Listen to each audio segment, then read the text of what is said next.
Uh, yeah. Uh. Bonjour les triathlètes, c'est Hugo du podcast Devenir triathlète X OpenTri et on se retrouve aujourd'hui pour cet avant-dernier épisode de l'année qui a un petit peu le goût de la dinde et des marrons. On est le 24 décembre aujourd'hui à l'heure où on publie cet avant-dernier épisode et on va parler un petit peu d'un sujet de saison avec Charlie puisqu'au vu de la météo, nous sommes nombreux et nombreuses à reprendre les entraînements sur Home Trainer.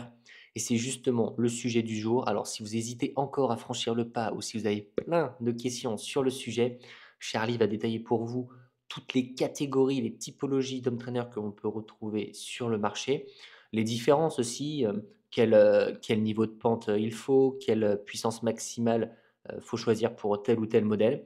Il va aussi vous donner ses meilleurs tips, et croyez-moi, il en a beaucoup, pour passer un bon temps dans votre pen cave et avoir des séances les plus efficientes et les plus efficaces possibles. Et enfin, on parlera aussi des meilleurs logiciels pour gamifier vos séances d'entraînement. Là encore, on les a quasiment tous, voire tous testés sur le marché. Avant de basculer sur l'épisode du jour, je reviens très brièvement sur les dernières actus triathlétiques. Et même si on est au mois de décembre, il reste encore de belles courses. C'était notamment les championnats du monde 70.3 il y a quelques jours. Et chez les femmes, c'est Taylor Knibb qui remporte pour la troisième année consécutive la couronne de championne du monde 70.3 Ironman, devant Kate Matthews et Ashley Gentle. Chez les hommes, une course encore dense et à un niveau incroyable avec Yelegins, le Belge, qui l'emporte en 3h32, un chrono stratosphérique, devant Eden Wild et notre Français éternel Léo Bergère, sûrement l'un des meilleurs Français, toutes distances confondues, tellement il est polyvalent sur toutes les épreuves de triathlon. Voilà, je vous souhaite un super épisode avec Charlie et surtout de très très belles fêtes de fin d'année. Salut les sportifs, c'est Armano et je suis très heureux de vous recevoir pour un nouvel épisode du podcast Devenir triathlète X OpenTri. Alors, pour ceux qui nous regardent en vidéo, je vais essayer de me reculer un peu parce que je suis passé sur la chaîne YouTube et je trouve que j'ai un peu trop la tête dans l'écran. Donc voilà, je vais essayer de me reculer pour que vous ayez un petit peu plus de recul et pour que vous voyez le beau micro. D'ailleurs, il faudrait qu'on mette des bonnettes aux couleurs de Devenir Tri, Charlie. Ouais, c'est vrai, c'est une bonne idée. Salut Armano, salut tout le monde. Ça peut faire partie des nouveautés pour l'année 2025. Allez, go, on va se mettre ça comme objectif. Je pense pas que ce soit trop difficile à relever. Écoute, on a parlé la dernière fois pour notre dernier guide de la préparation de la saison 2025. Alors, pour faire les choses de manière chronologique, d'abord, on a parlé de la coupure. Est-ce que ça a un intérêt à la faire? Ensuite, on a parlé de la préparation de la saison 2025, où justement, on a reparlé aussi de la coupure. Et puis, on a aussi parlé de la prépa hivernale dans ce dernier guide. On s'est dit que pour continuer dans notre série de guides, ce serait peut-être pas mal de parler d'un outil que beaucoup de triathlètes utilisent, pas moi, mais on pourra justement débattre sur le sujet, pour pouvoir continuer leur entraînement par tout temps, à savoir le home trainer. Mais est-ce que ça te branche, Charlie, de se lancer dans ce débat? Ouais, ça me branche. Ce podcast sort en décembre, probablement le mois de l'année où on va le plus l'utiliser. Donc, ouais, ça me va bien. Entre les fêtes et la météo, il y a de fortes chances qu'il y ait une personne sur deux qui nous écoute et qui est en train de faire du home trainer. Donc, c'est très bien. Ça Ouais, permettra de poser les bases sur le sujet. ouais, moi, j'ai envie de dire que s'ils nous écoutent sur leur home trainer, c'est pas bien. Il faut nous regarder parce qu'il y a la chaîne YouTube. Tiens, ça fait 2 fois que je la place quand même. Vous pouvez voir nos trombines, comme ça, vous pouvez voir notre beau sourire, qu'on s'amuse bien quand on enregistre un épisode. Donc, allez regarder, si vous faites du home trainer, allez regarder la vidéo, c'est plus sympa. Anyway, le home trainer, Kesako, qu'est-ce que c'est? Moi, je disais tout à l'heure sur le ton de la rigolade que je suis pas trop un adepte du home trainer pour plusieurs raisons, mais la première, c'est que je préfère m'entraîner dehors, quel que soit le temps, oui, même en vélo. Enfin, je préférais. Et puis, du coup, ça fait peut-être, allez, 15 ans que je suis pas monté sur un home trainer, donc ça va me permettre de me remettre à jour. Déjà, la première question, ce serait mais le home trainer, qu'est-ce que c'est finalement? Parce que j'imagine que ça a énormément évolué ces 10, 15, 20, 30 dernières années. Moi, je me souviens du synonyme du home trainer qu'on appelait les rouleaux. Ça a changé quand même, ça. Eh ben, écoute, ça existe toujours, hein, il y a toujours des rouleaux. C'est probablement effectivement la version la plus ancienne des home trainers, mais ça existe toujours les rouleaux. Bien connus des cyclistes, notamment parce que c'est facile à transporter et ça sert pas mal en échauffement. Mais effectivement, on est passé sur des choses qui sont un peu plus avancées aujourd'hui. Des home trainers, il y a pas mal de catégories, il y a pas mal de budgets qu'on peut trouver sur le marché. Mais globalement, le point commun, c'est que le home trainer, c'est un outil de torture, diront certains, en tout cas d'entraînement, qu'on place à l'intérieur de chez soi et qui permet de faire des sessions à vélo en restant chez soi, soit en fixant le vélo dessus, soit en le posant dessus, soit même parfois en étant directement sur un vélo complet. Ça, on en reparlera juste après. Mais globalement, ça nous permet de continuer à nous entraîner en hiver, même quand il fait froid, même quand il pleut, même quand il fait nuit. Et Même ça, quand il les neige, même triathlètes aiment quand il bien. verglace. Et ça, pour le coup, c'est un autre petit appel à la sécurité. Déjà, vous vous habillez, ensuite, vous mettez un casque. Et puis, quand il y a du verglas, quand même, hein, et puis, à moins que vous ayez des vélos avec des chaînes neige, mais bon, c'est quand même à éviter, hein. Ouais. Et puis, tu as raison, on peut peut-être commencer par ça. En fait, l'avantage du home trainer, c'est qu'il va vous permettre de pouvoir vous entraîner toute l'année et sur n'importe quelle plage horaire. Donc, typiquement, ça sert certes quand il y a du verglas, il y a de la pluie, il fait froid, on n'a pas envie de sortir, mais ça sert aussi quand il est 17h30 comme ce soir et qu'il fait déjà nuit. Ça permet de pousser les sessions un peu plus loin. Et en plus, tu as raison, Arnaud, il y a aussi un avantage sécuritaire à ça, c'est que bah, sur le home trainer, a priori, sauf si vous faites du rouleau pour la première fois, il y a peu de risques que vous tombiez. Donc ça, c'est aussi un truc qui permet de gagner quelques points plutôt que de sortir en soirée en plein hiver. Ouais, puis il y a aussi un aspect logistique. Tu le disais, on peut faire du home trainer de chez soi, voire si on a les moyens, l'envie, la capacité, pourquoi pas se ramener un home trainer au bureau. Et puis, ça permet de s'entraîner sans avoir cet aspect, ce côté aussi de toute la préparation qu'il peut y avoir autour, de transporter son vélo, ramener un vélo quand on veut faire du vélo le soir, quand on sort du bureau, mais que ce soit en mode vélo taf ou pas, ça demande un effort logistique. Se dire que soit on a la capacité d'avoir un home trainer et un vélo au bureau, soit rentrer à la maison, enlever ses vêtements, enfiler un cuissard et monter sur le home trainer, d'un point de vue logistique, préparation, ça facilite quand même pas mal les choses. Ouais, c'est clair, ça va beaucoup plus vite, hein. À la fois, tu as raison sur tout le temps de préparation, sur lequel on n'est pas obligé de mettre 5 couches en plein hiver, d'allumer les lumières, de préparer tout ça. Mais aussi sur le temps de séance. Parce qu'en fait, les séances sur Home Trainer vont être beaucoup plus à durée égale. On va pouvoir faire beaucoup plus de choses sur une séance de Home Trainer. En 1 heure, on est capable de rentabiliser et de faire une vraie séance de qualité sur Home Trainer, là où sur route, bah, ça prendrait, faire une séance équivalente, toujours un peu plus de temps. Ouais, et puis il y a des aléas qu'on a sur la route à l'extérieur qu'on n'a pas en étant chez soi. Au-delà de l'aspect climatique, on l'a dit, au-delà de l'aspect sécuritaire, c'est vrai que sur Home Trainer, quand on veut faire une session de PMA qui va durer 38 secondes, on fait une session de PMA qui dure 38 secondes. Sur la route, si tu pars pour faire une séance de PMA, même de 38 secondes, si tu as un feu à 22 secondes et que ce feu, il est rouge, c'est quand même mieux de t'arrêter plutôt que te dire j'avance, j'avance, j'avance. Ça risque, à mon avis, de faire mal à un moment. Ouais, exactement. Tu parles des feux rouges, les stops, mais aussi des trucs même un peu moins intuitifs. Typiquement, 1 ou 2 degrés de descente sur une pente ou 1 ou 2 degrés de montée sur une phase de récup, en fait, ça rend l'effort beaucoup plus difficile à maintenir. Donc, c'est aussi pour ça que les triathlètes, je veux dire, les plus engagés dans leur préparation, ils font du home trainer toute l'année parce que en fait, ça permet un effort qui est très précis, qui est très reproductible et qui permet voilà, de faire des séances totalement calibrées et de les faire correctement. Et de façon linéaire, on va dire. Alors c'est à la fois un avantage, parce qu'on va pas se leurrer, hein, même si je taquine un peu, il y a quand même des avantages à utiliser le home trainer. C'est aussi peut-être un inconvénient si on en fait trop et si on se rapproche un petit peu trop des échéances et de la, entre guillemets, vraie vie du triathlète qui est de concourir en extérieur. Quoique, il y a aussi des compétitions en intérieur, mais ça, c'est un autre sujet. Mais c'est vrai que le home trainer, est-ce que c'est adapté tout le temps, toute l'année, à toutes les saisons? Et là, on se rappelle de la période de Covid où on a été en France confiné pendant quelques mois et où finalement, la seule solution pour les triathlètes et les cyclistes, c'était de s'entraîner en home trainer chez eux. Est-ce que c'est la bonne idée? Alors, s'entraîner 100% sur Home Trainer, non, ce n'est pas la bonne idée. En fait, parce que pour respecter le principe de spécificité, c'est qu'on a besoin de se mettre dans des conditions réelles que seront celles de la compétition.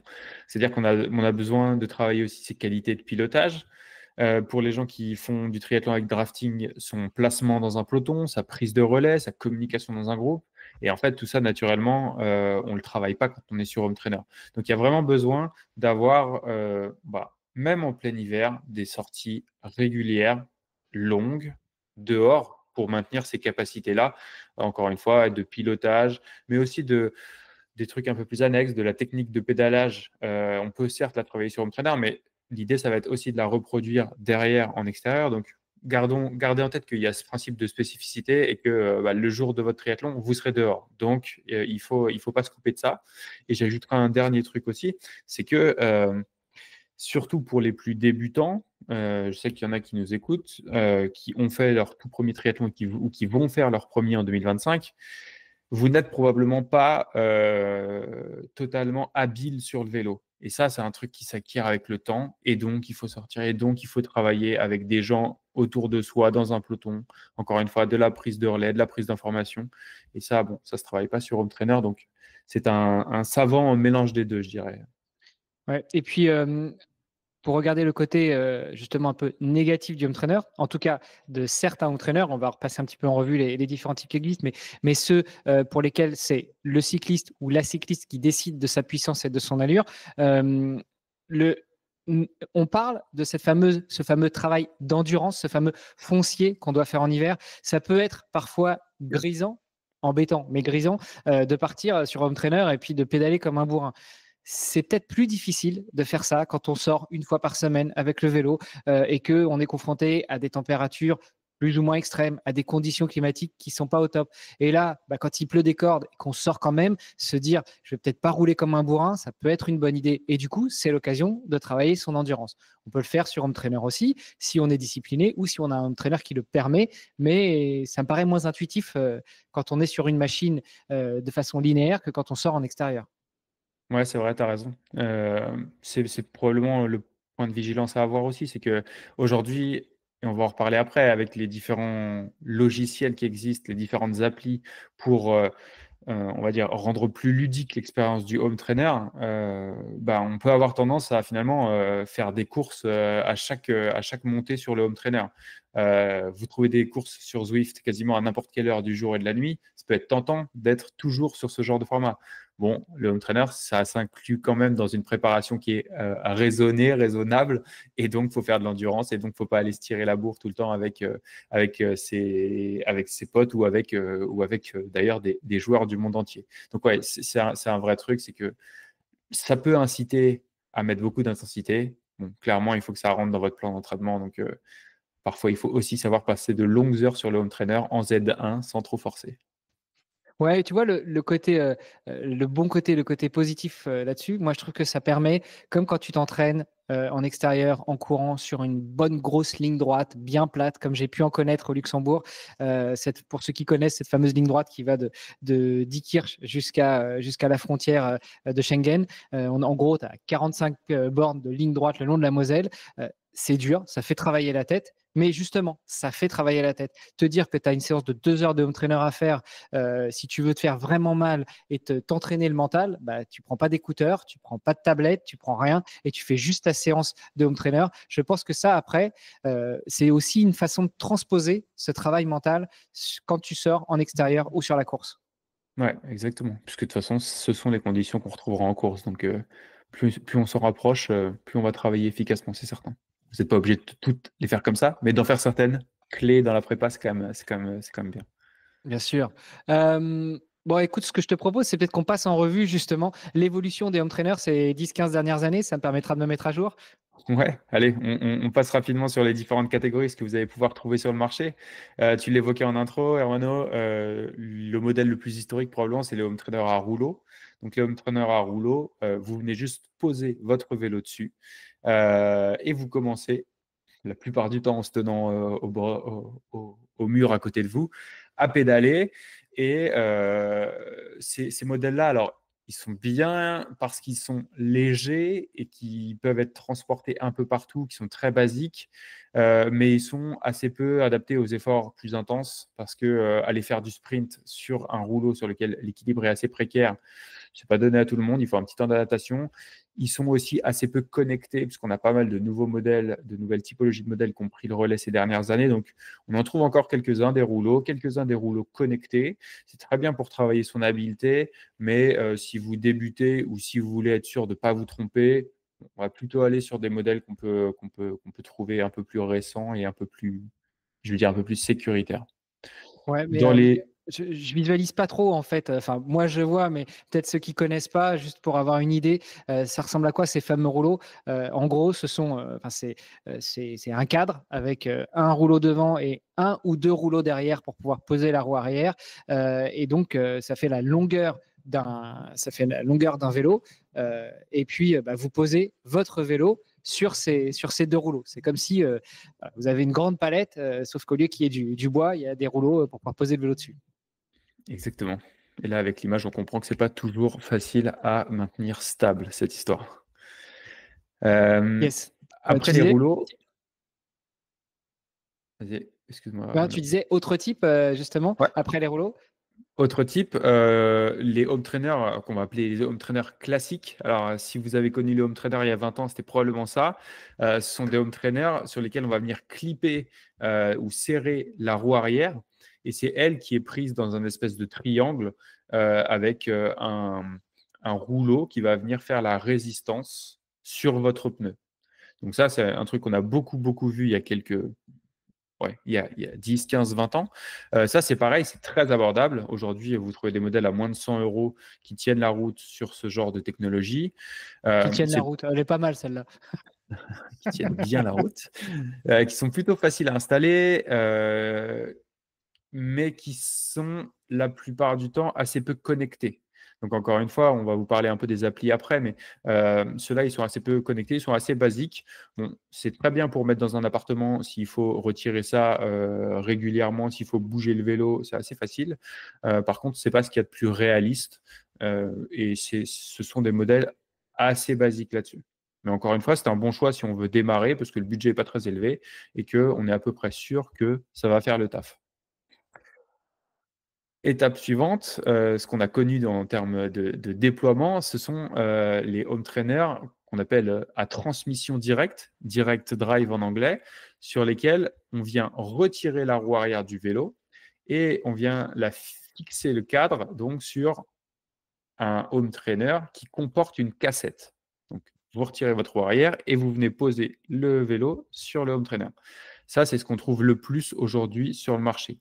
Le gros avantage de ces modèles-là, c'est que la stabilité est parfaite puisque vous venez poser votre cadre sur quelque chose qui est au sol et qui est assez stable. Et puis surtout, la précision sur les données est bien meilleure que ce qu'on avait sur les modèles qu'on vous a présentés précédemment. Aujourd'hui, la Et majorité, puis autre l'immense... avantage, on crame pas son pneu aussi, hein. Ouais, par rapport au modèle précédent, ouais, on crame pas son pneu, c'est sûr. Euh, c'est plus facile à utiliser, c'est plus facile à utiliser à haute intensité aussi parce que c'est beaucoup plus stable. Et encore une fois, ils sont quasiment tous connectés aujourd'hui sur le marché, donc ils sont compatibles avec la majorité des applis. Et en termes de réalisme, on gagne aussi largement par rapport à ce qu'on pouvait faire il y a quelques temps sur des home trainers plus classiques, je veux dire. Ça, ces home trainers-là, c'est aussi les premières générations qui ont été connectées. Connectées, ça veut dire que les home trainers, d'une part, sont capables d'émettre des informations, typiquement la puissance que vous développez, mais ils sont aussi capables de recevoir des informations de la part d'un logiciel pour s'adapter. Donc, je prends un exemple très classique. Vous êtes dans Zwift, vous voulez monter l'Alpe du Zwift, qui est une reproduction de l'Alpe d'Huez. Quand vous allez arriver dans les premiers virages, le home trainer va adapter sa résistance pour simuler la pente. Donc ça, c'est aussi sympa comme expérience, c'est que c'est beaucoup plus réaliste et que si vous voulez vous entraîner sur des parcours un peu différenciés, avec du D+, par exemple, ça rend l'expérience plus rigolote et plus réaliste. Ensuite, sur ces modèles-là,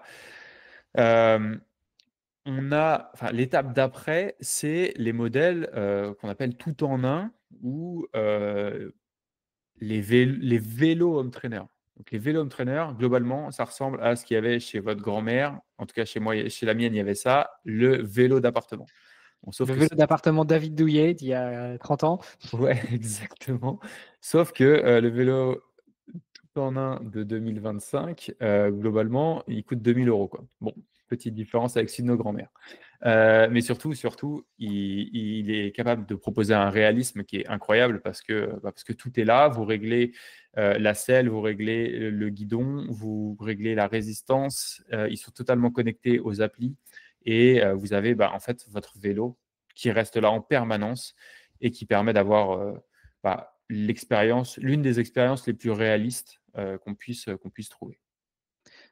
Avant peut-être de passer aux applis, je pense qu'on a fait le tour hein, là, des types de home trainers qui peuvent exister. Ouais, j'ajouterais juste là-dessus que, en termes de simulation, on peut aussi avoir des vélos, et c'est le cas avec le dernier modèle dont on parlait là, qui s'adaptent à la pente, c'est-à-dire qu'ils lèvent la roue avant ou qu'ils la descendent, selon la pente, et ça c'est assez bluffant comme expérience.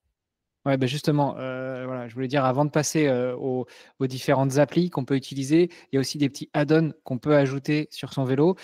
Typiquement, on peut mettre un petit add-on sur, la fourche avant, donc on enlève aussi la roue avant du vélo. On met, ce petit appareil, sur la fourche comme si, on clipsait sa roue et ça va permettre aussi de simuler une pente, une montée, une descente. Il y en a certains qui incluent ou pas un ventilateur, ça va permettre encore plus de réalisme quand on descend une pente ou alors quand on est contre vent. Enfin, il y a tout un tas d'applications et d'applications au sens pas que logiciel, mais il y a tout un tas d'applications qu'on peut trouver et tout un tas de petits appareils supplémentaires qu'on peut ajouter aussi pour ajouter de la diversité, pour ajouter un côté ludique et puis pour avoir cette sensation de réalisme aussi. Tout ça, ça n'empêchera quand même pas de prendre son vélo et de sortir, hein, on le rappelle.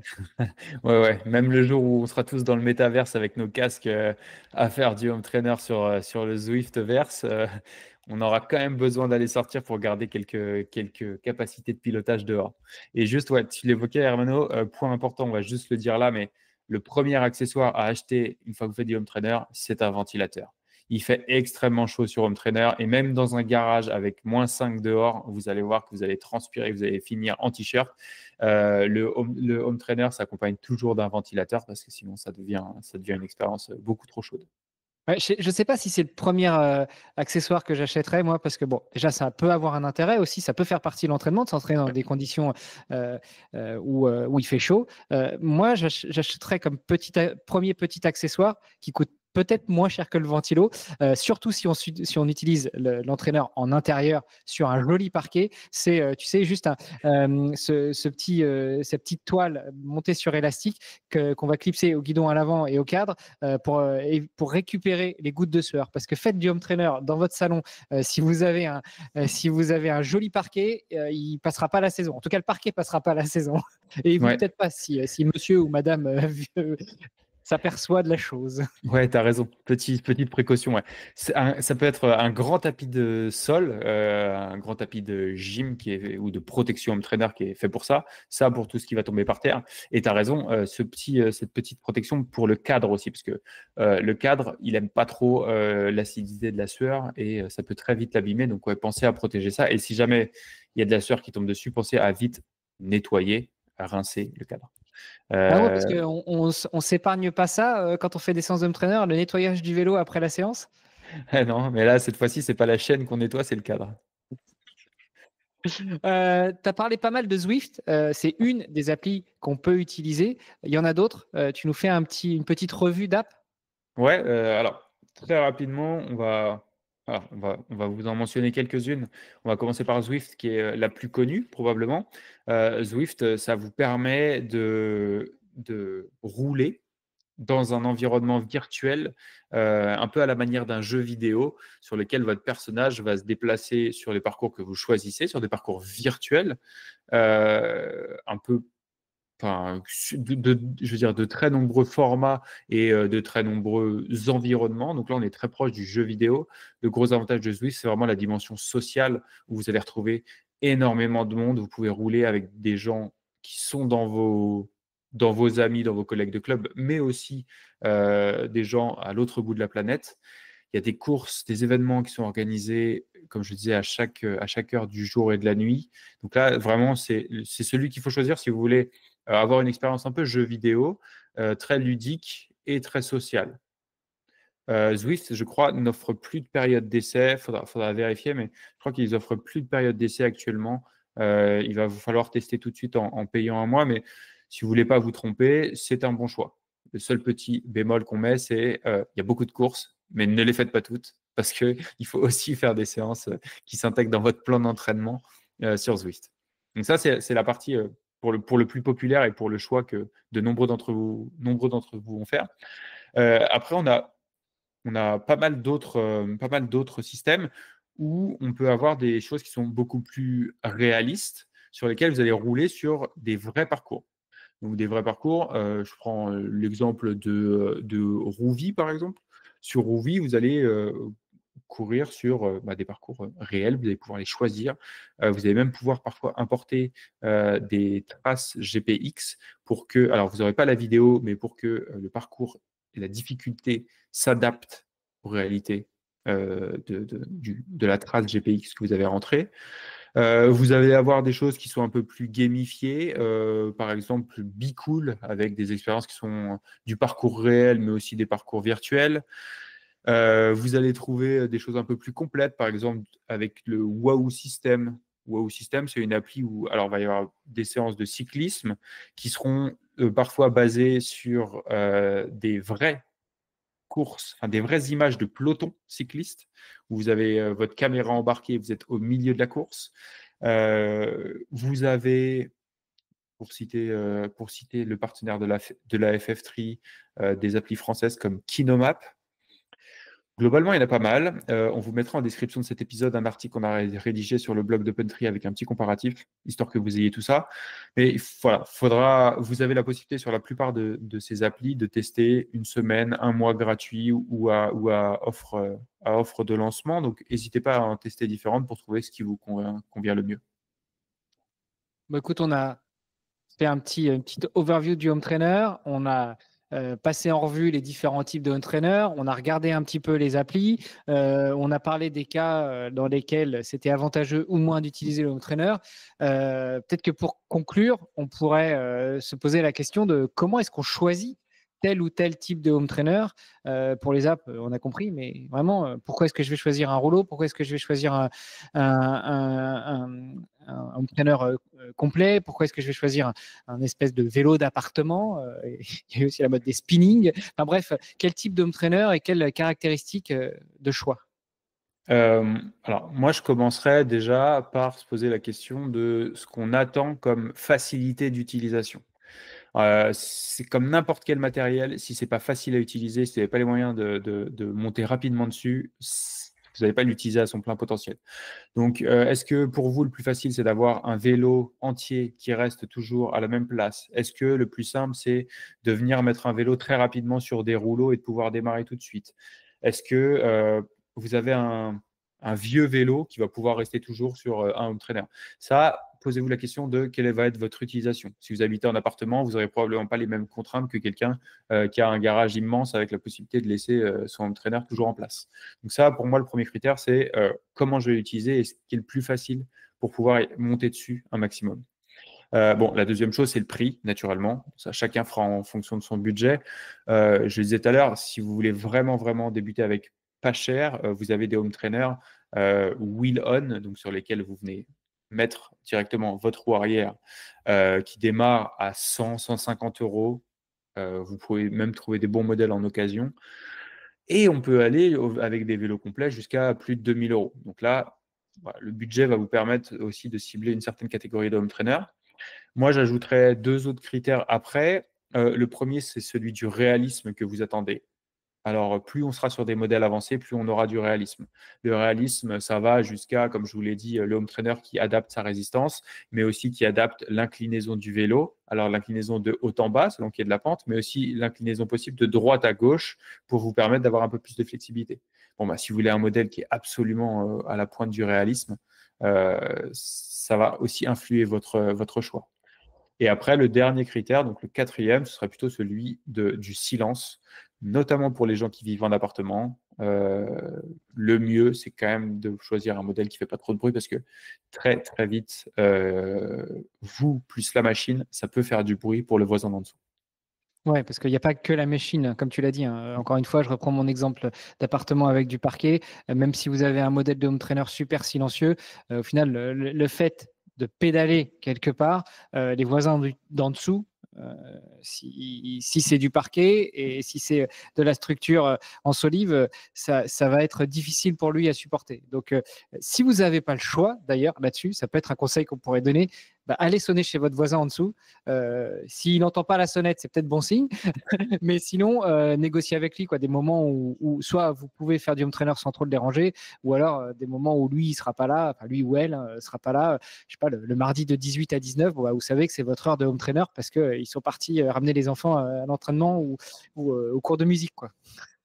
Ouais, exactement. Mais ça, ouais, il faut le tester parce que très vite, sinon, ça peut devenir un enfer pour votre voisin et pour vous, quoi. Ouais. Moi, je terminerai, je conclurai peut-être en rappelant ce petit truc qu'on rappelle aussi à ceux qui vont pour la première fois à Hawaï. Si vous voulez savoir ce que ça représente en termes de chaleur et d'humidité de courir à Hawaï, et en particulier à Energy Lab, vous vous collez dans une toute petite salle de bain, vous ouvrez tous les robinets sur l'eau bouillante, vous attendez qu'il y ait un petit peu de vapeur, là vous collez le home trainer et vous faites une séance de home trainer de, allez, essayez de tenir 1 heure. Vous allez voir ce que ça va vous faire quand vous serez sur un connard sur le vélo ou en train de courir. Ouais, on a une petite pensée pour Quentin Curbouco qui nous avait partagé cette astuce-là il y a quelques années, je crois, quand il préparait Hawaï. Ouais, c'est une bonne méthode, le home trainer dans la salle de bain. On pourra faire un podcast à part là-dessus, mais voilà, c'est une bonne technique pour s'acclimater. Ouais, pour ceux qui vont au Norseman, il y a les chambres froides, et puis pour ceux qui vont à Hawaï, il y a les chambres chaudes, mais il y a aussi sinon la bonne vieille salle de bain avec l'home trainer, ça revient moins cher. C'est plus facile à organiser aussi d'un point de vue logistique.